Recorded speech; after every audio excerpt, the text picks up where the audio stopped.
Cowboys is real. But we're going to kick it off, man. It is Wednesday, June 30th.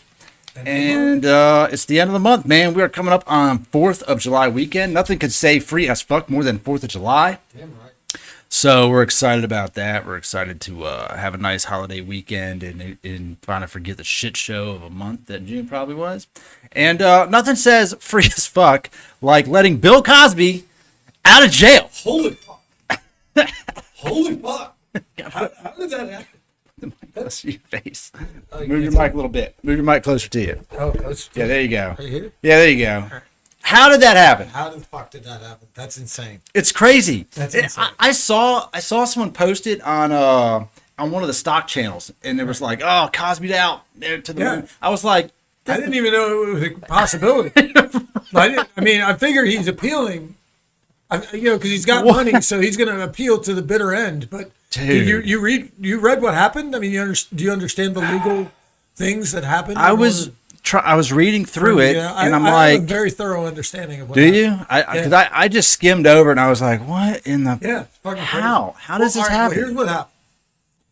Initially, when the case was brought forward, they didn't feel they had a strong case. Back then, you got to realize that at that time, when the case was being brought forward by this woman, he was Bill Cosby, Bill Cosby before all this shit came to the surface. Right. And so the prosecutors were like, well, this is Bill Cosby. I don't really think he did anything, but she brought a civil case at the same time. And they wanted him to have to testify in the civil case. The prosecutors did. So they made a deal with him that they would not prosecute him for the rape. They would dismiss those charges, not indict him, so that he had to testify in her civil case. Really? And they wanted him to tell the truth. And the deal was, if he told the truth in his civil case testimony, that they would not prosecute him for the rape. Okay. And because they didn't think they could convict him, so they thought, well, we're at least going to get him to tell the truth on record. That's so crazy. And then if he tells the truth on record, this woman will get a settlement out of this civil case. Okay. So then fast forward 10 years, 15 years later, a Philadelphia comic goes on stage and says, by the way, Bill Cosby's a rapist. Right. I remember seeing that story. So from that blew up into all of the women coming forward. And I believe it was somewhere between 20 and 30 women. A lot. It was a lot. They took a picture lot. of the group of them and put it on the front cover of one of those ladies. And like then Vogue or not whatever. only was it a lot of women, but there was also just a lot of talk amongst just like people who knew him on how creepy he constantly was and how everyone talked about it and everyone pretty much knew and no one did anything. Right.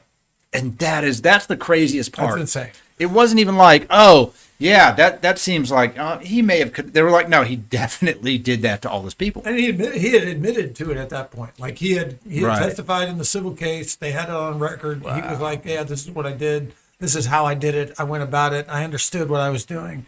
I knew that if I could get a woman alone, I could get drugs in her, I could have sex with her. And I did it on a regular basis. And he admitted it.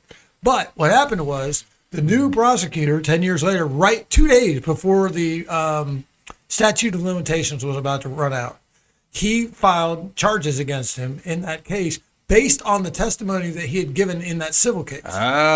So that's what the charges were based on, the testimony that he gave. That kind of negated the deal. So the Supreme Court today saw the whole series of events, and they were like, he was given immunity. He was promised not to be prosecuted by a different prosecuting attorney. Right. And then the other guy came along.